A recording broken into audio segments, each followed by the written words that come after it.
మీ confidence తగ్గిపోవడానికి 5 కారణాలు. Confidence లేకపోతే లైఫ్లో సక్సెస్ ఉండదు. మీ కాన్ఫిడెన్స్ ఎందుకు తగ్గిపోతుందో ఈ 5 కారణాల ద్వారా తెలుసుకోండి. మొదటిది, comparing your self to others. మిమ్మల్ని ఇతరులతో పోల్చుకోవడం. మీ స్ట్రెంగ్త్ వేరు, మీ టాలెంట్ వేరు. కానీ చాలామంది ఏరో వాళ్ళతో పోల్చుకొని నిరాశ చెందుతూ ఉంటారు. దీనివల్ల మీ కాన్ఫిడెన్స్ తగ్గిపోతుంది. రెండోది, ఫియర్ ఆఫ్ ఫెయిల్యూర్. ఏదైనా పని చేసే ముందే అమ్మో నేను ఓడిపోతానేమో అని చెప్పి ముందే భయపడుతుంటారు. దానివల్ల మీ కాన్ఫిడెన్స్ తగ్గిపోతుంది. మూడోది, నెగిటివ్ సెల్ఫ్ టాక్. నా వల్ల కాదు, అంత పెద్ద పని నేను చేయగలనా, నాకు అంత టాలెంట్ లేదని మీలో మీరే నెగిటివ్గా మాట్లాడుకుంటూ ఉంటారు. దీనివల్ల మీ కాన్ఫిడెన్స్ తగ్గిపోతుంది. నాలుగోది, ల్యాక్ ఆఫ్ ప్రిపరేషన్. సరైన ప్లానింగ్, సరైన ప్రిపరేషన్ లేకపోతే మీ కాన్ఫిడెన్స్ అనేది తగ్గిపోతుంది.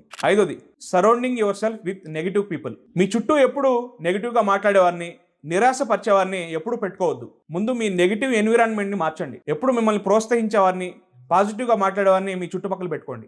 మీరు ఈ 5 విషయాలు మార్చుకుంటే మీ కాన్ఫిడెన్స్ అనేది డబుల్గా పెరుగుతుంది.